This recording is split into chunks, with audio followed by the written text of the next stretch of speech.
Perkenalkan, saya Aisyah Salsabila dari Prodi Pendidikan Guru Pendidikan Anak Usia Dini dari kelas 2021 C. Nah, pada kesempatan kali ini saya akan menjelaskan tentang isi dalam buku pembelajaran di pendidikan anak usia dini pada bagian bab 2, yaitu model pembelajaran. Dalam bab ini kita akan mempelajari bagaimana konsep model pembelajaran, model pembelajaran menurut ahli PAUD, dan model pembelajaran saranan. Nah, untuk lebih lanjutnya, marilah kita simak materi berikut ini. Bab 2, model pembelajaran. Nah, pada kesempatan kali ini kita akan mempelajari tentang konsep model pembelajaran dari ahli PAUD, dan model pembelajaran saranan. Yang pertama, kita akan mempelajari tentang konsep model pembelajaran. Pada bagian ini, kita akan mempelajari model pembelajaran, pendekatan pembelajaran, strategi pembelajaran, metode pembelajaran, dan teknik dan taktik pembelajaran. Model pembelajaran. Model dalam bidang pembelajaran berkaitan dengan struktur konsep pembelajaran yang dikembangkan. Jika pembelajaran dilaksanakan dengan struktur tersebut, maka terjadi peristiwa belajar. Dengan demikian, model pembelajaran dapat diartikan sebagai kerangka konseptual yang melukiskan prosedur sistematis mengorganisasikan pengalaman belajar untuk mencapai tujuan belajar tertentu. Bentuk konkret dari suatu model pembelajaran diidentifikasi dengan bentuk sintaks atau tahapan pembelajaran. Model berfungsi untuk A. Merancang dan merumuskan tujuan pembelajaran secara spesifik, B. Mengembangkan dan menetapkan materi pembelajaran, dan C. Merumuskan aktivitas belajar yang spesifik.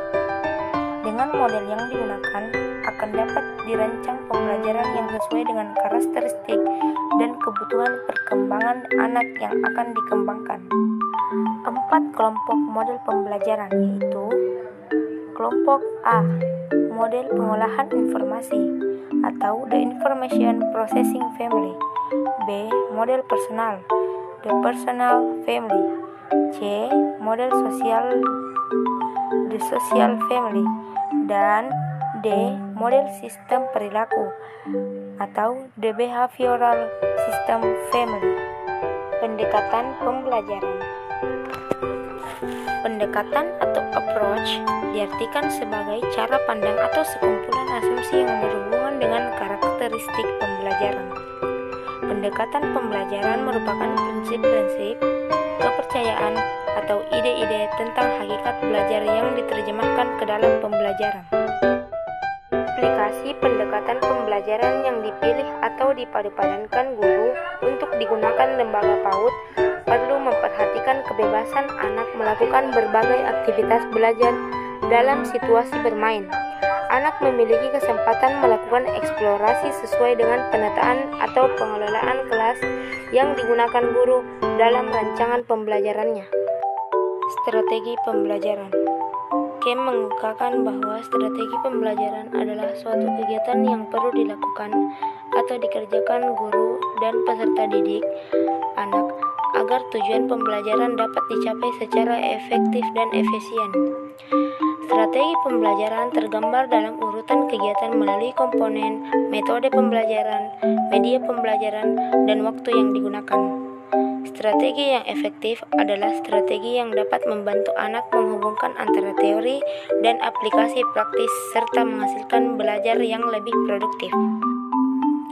Beberapa ahli menyatakan bahwa pembelajaran sebagai upaya memadu-madankan metode, penilaian, waktu, dan pengelolaan lingkungan untuk mencapai tujuan pembelajaran yang telah ditetapkan. Dilihat dari strateginya, Rontri menegaskan bahwa pembelajaran dapat dikelompokkan ke dalam 2 bagian pula. Pertama, pembelajaran dengan pemberian materi langsung sampai menggali informasi sendiri berdasarkan stimulus yang diberikan sesuai dengan pengetahuan yang dimiliki pembelajar atau expression discovery learning. Kedua, pembelajaran yang menekankan ada perolehan informasi tentang materi secara bersama atau belajar bersama atau kooperatif sampai belajar sendiri atau individual, group individual learning. Metode pembelajaran. Metode adalah rencana keseluruhan penyajian materi secara tertib. Tidak ada bagian yang bertentangan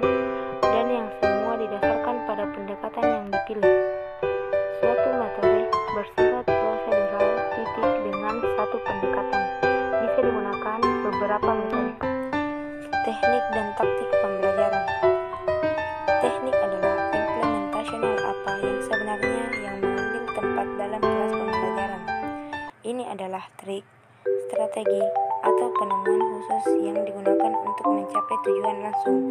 Teknik harus konsisten dengan metode dan selaras dengan pendekatan juga. Guru PAUD perlu memperhatikan teknik yang sesuai digunakan untuk anak usia dini. Model pembelajaran dari ahli PAUD. Yang pertama, model Montessori. Montessori meyakini bahwa pendidikan dimulai sejak anak lahir. Pendidikan Montessori menekankan pada kemandirian, bebas selamanya dalam rentan waktu yang ditentukan, dan menghargai perkembangan secara alami. Association Montessori International atau disingkat dengan AMI dan American Montessori Society atau disingkat AMS mengemukakan terdapat elemen penting dalam pendidikan Montessori, yaitu A. Pembelajaran dilakukan dalam kelas campuran, yakni dalam satu kelas pembelajaran terdapat beberapa yang usianya berbeda, yaitu anak usia 2,5 tahun atau 3 tahun sampai 6 tahun. Yang kedua, anak memiliki kebebasan untuk memilih aktivitas belajar yang akan dilakukan dengan variasi pilihan yang ditentukan. C. Tidak ada waktu istirahat selama anak melakukan aktivitas. D. Mengacu kepada konsep konstruktivisme atau learning theory. Terakhir adalah bahan dan materi pendidikan secara khusus dikembangkan oleh Montessori dan timnya. Ada beberapa alat yang biasa digunakan untuk mengembangkan panca indera. Alat yang dimaksud dikemukakan berikut ini. Alat yang pertama yaitu alat untuk melatih indera penglihatan dengan cara melihat susunan balok-balok tersebut lalu menyusunnya dengan benar. Gambar yang kedua yaitu adalah alat yang digunakan untuk melatih indera peraba atau perasa, yaitu dengan cara menggesekkan tangannya atau bermain pasir sehingga dia mengetahui bahwa teksturnya halus atau kasar. Yang ketiga adalah media yang digunakan untuk melatih indera pendengaran, yaitu dengan menebak suara apa yang dikeluarkan oleh video tersebut. Gambar yang keempat yaitu sesuatu yang dapat melatih indera penciuman dengan cara mencium bau bunga atau biasa makanan atau buah dan lain-lain. Langkah pembelajaran dalam metode pembelajaran Montessori terdiri dari 3 langkah, yaitu A. Langkah menunjukkan. Seraya memperlihatkan kertas berwarna merah, guru mengatakan ini merah. Begitu juga dengan warna yang lain. B. Langkah mengenal. Guru mengacau kertas-kertas berwarna dan berkata kepada anak, ambillah yang merah. C. Langkah mengingat.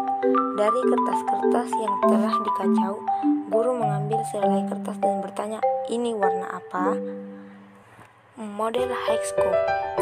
Strategi pembelajaran yang berpusat pada anak memberikan kesempatan kepada anak untuk melakukan sesuai dengan minat dan keinginannya yang dituangkan dalam perencanaan atau plan, mengerjakan to do, dan melaporkan kembali atau review. Pada Higgscope menggunakan konsep active learning, pembelajaran ditunjukkan untuk memunculkan aktivitas belajar anak cocok. Kurikulum Higgscope harus memperhatikan beberapa hal sebagai berikut. Yang pertama, belajar aktif. Anak terlibat secara langsung dalam pembelajaran, pengalaman bersentuhan langsung dengan orang-orang, benda-benda, gagasan, dan peristiwa. Pengalaman pembelajaran aktif akan membantu anak membangun pengetahuan mereka, seperti belajar konsep, membentuk gagasan, menciptakan simbol, dan abstraksi mereka sendiri. Yang kedua adalah interaksi anak dengan orang dewasa. Orang dewasa mengamati dan berinteraksi dengan anak-anak pada level mereka untuk menemukan bagaimana setiap anak berpikir dan mencari alasan. Orang dewasa mengizinkan anak untuk mengambil kontrol dalam pembelajaran individual mereka.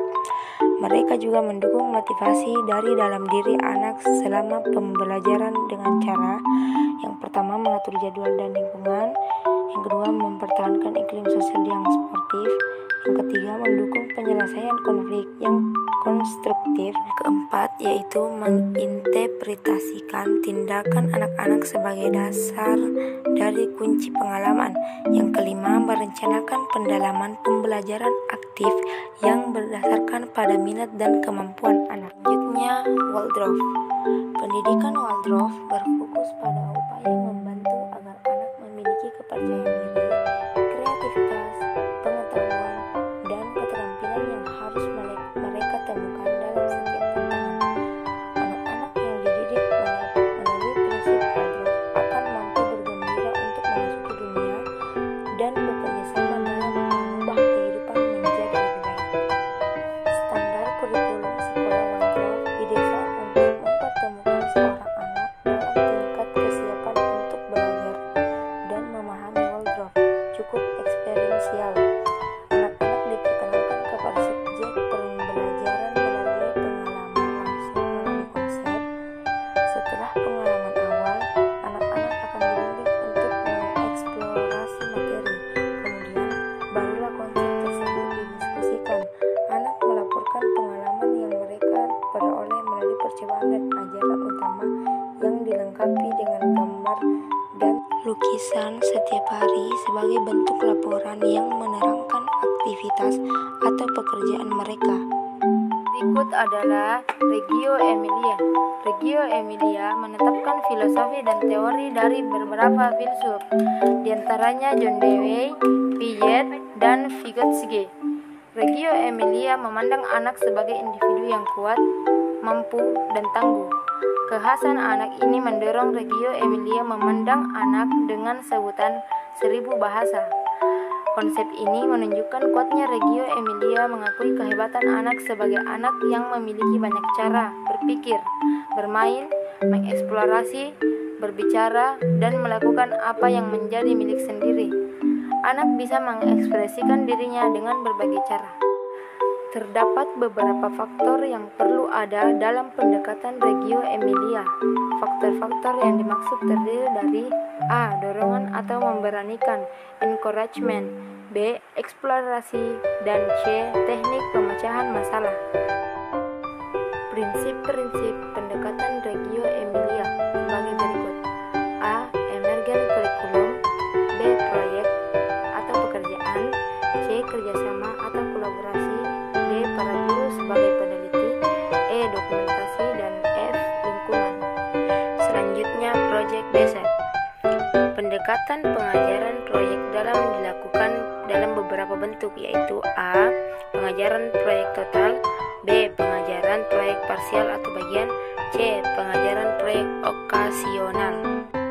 Setiap langkah berisi beberapa aktivitas yang perlu dilakukan setiap yang dijelaskan sebagai berikut: A. Langkah persiapan, B. Pendahuluan, C. Perjalanan sekolah atau survei, D. Pengolahan masalah, dan E. Pameran atau display. Berikutnya adalah creative play. Model creative play kurikulum memandang bahwa bermain sangat penting bagi anak karena bermain merupakan sumber kekuatan, mempercepat capaian perkembangan dan pengalaman sesuai dengan karakteristik dan kebutuhan anak. Bermain dijadikan landasan dalam model creative play kurikulum, menyediakan mekanisme untuk menetapkan bagaimana menciptakan sebuah lingkungan pembelajaran yang sangat mendukung. Dalam pembelajaran kreatif kurikulum, sikap dan pikiran guru merupakan dua hal yang saling melengkapi dan integral. Dan yang terakhir adalah Bank Street. Misi pendidikan Bank Street adalah untuk meningkatkan pendidikan anak bersama para guru dengan menetapkan proses pendidikan yang sesuai dengan pembelajaran dan pertumbuhan. Selain itu, pendidikan menghubungkan antara kebermaknaan pengajaran dan pembelajaran dengan dunia luar. Bank Street mencoba untuk memperkuat tidak hanya yang bersifat individual, tetapi juga mencangkup pendidikan masyarakat, termasuk keluarga, sekolah, dan lingkungan yang lebih luas. Anak dan orang dewasa dengan seluruh perbedaannya melakukan interaksi belajar. Bank Street memandang bahwa pendidikan merupakan sebuah kesempatan untuk membangun sebuah masyarakat yang lebih baik. Selanjutnya, bagian C, model pembelajaran sarana. Yang pertama, model kontekstual. Pembelajaran kontekstual atau dikenal dengan Contextual Teaching and Learning atau CTL, sebagaimana suatu model pembelajaran yang belakangan ini menarik perhatian para ahli pendidikan, khususnya di Indonesia. Kontekstual diartikan sebagai sesuatu yang berhubungan dengan suasana atau konteks. Biasanya sesuatu itu berkaitan atau terpakai dalam suasana atau kondisi itu. Beberapa komponen yang dimaksud disesuaikan dengan karakteristik dan kebutuhan aude yang dikemukakan seperti berikut ini. A. Melakukan hubungan yang bermakna. B. Melakukan kegiatan yang berarti. C. Belajar yang diatur sendiri. D. Bekerja sama. E. Berpikir kritis dan kreatif. F. Mengasuh dan atau memelihara pribadi siswa. G. Mencapai standar yang tinggi. Dan yang terakhir, menggunakan penilaian yang autentik. Selanjutnya, model kooperatif. Pembelajaran kooperatif adalah strategi pembelajaran yang melibatkan partisipasi anak dalam belajar kelompok kecil. Tetapi pembelajaran kooperatif lebih dari sekedar membuat anak duduk bersama dari kelompok kecil, tetapi membantu anak agar dalam kelompoknya melakukan aktivitas belajar. Perlu dipastikan bahwa setiap anak akan memberi kontribusi dalam aktivitas kelompok dan mengembangkan interaksi positif. Selain itu, pembelajaran kooperatif membuat anak senang sekolah, sehingga perilaku dan kehadiran anak-anak meningkat. Dengan kata lain, anak senang sekolah. Menurut David Johnson dan Roger Johnson, 1999, ada 5 elemen dasar yang memungkinkan pembelajaran kelompok kecil yang berhasil. Yang pertama, saling ketergantungan positif. Yang kedua, interaksi tatap muka. Yang ketiga, akuntabilitas individu dan kelompok. Yang keempat, perilaku kelompok. Dan yang terakhir, pemrosesan kelompok. Bagian selanjutnya, pembelajaran berbasis masalah atau problem-based learning. Pembelajaran berbasis masalah memiliki 5 asumsi utama, yaitu permasalahan. Yang pertama, pemandu. Yang kedua, kesatuan dan alat evaluasi. Yang ketiga, contoh. Yang keempat, sarana yang memfasilitasi terjadinya proses berpikir. Dan yang terakhir, stimulus dalam aktivitas belajar. Keberhasilan pembelajaran berbasis masalah dipengaruhi oleh beberapa hal, yaitu analisis tugas, perumusan masalah, urutan pembelajaran, peran fasilitator, dan penilaian. Nah, itulah tadi penyampaian materi dari saya. Lebih dan kurangnya mohon dimaafkan. Assalamualaikum warahmatullahi wabarakatuh.